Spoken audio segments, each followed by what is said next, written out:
And now to your vote. We continue our series of one-on-one interviews with candidates in the upcoming November midterm election. Tonight, we profile the two city council candidates hoping to represent Goleta's District 2.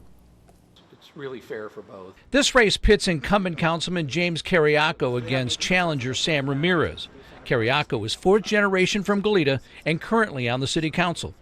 Ramirez is currently on the Goleta Planning Commission and touts his 2 decades of public service. We asked each candidate the same questions in the same order. What motivated you to run in this race?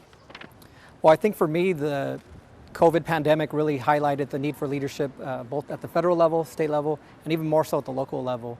And I think that leadership requires, taking a different perspective to problem solving.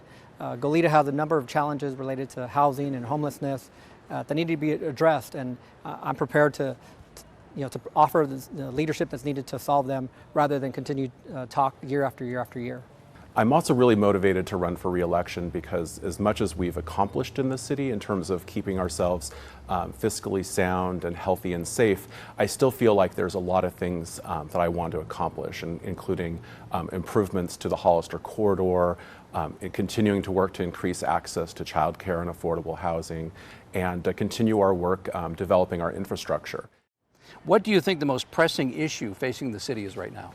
The most pressing issue facing the city is really climate change, and our city has done a lot to address that in terms of going fossil-free by 2030 by doing things like joining Central Coast Community Energy so that our city is really primarily being powered by fossil-free alternatives.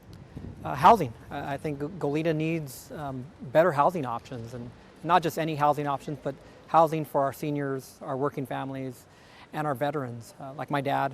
And I think that it's going to require us to take a collaborative approach to solving our housing issues. How would you like to see the city grow over the next 5 to 10 years?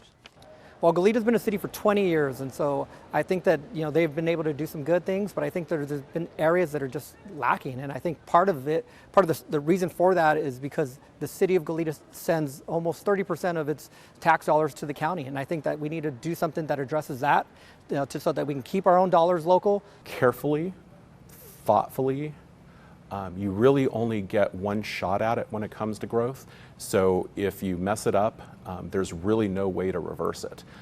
The city of Goleta has built a lot of housing in the last decade. 1,300 units plus have been built, largely approved from prior city councils prior to 2018.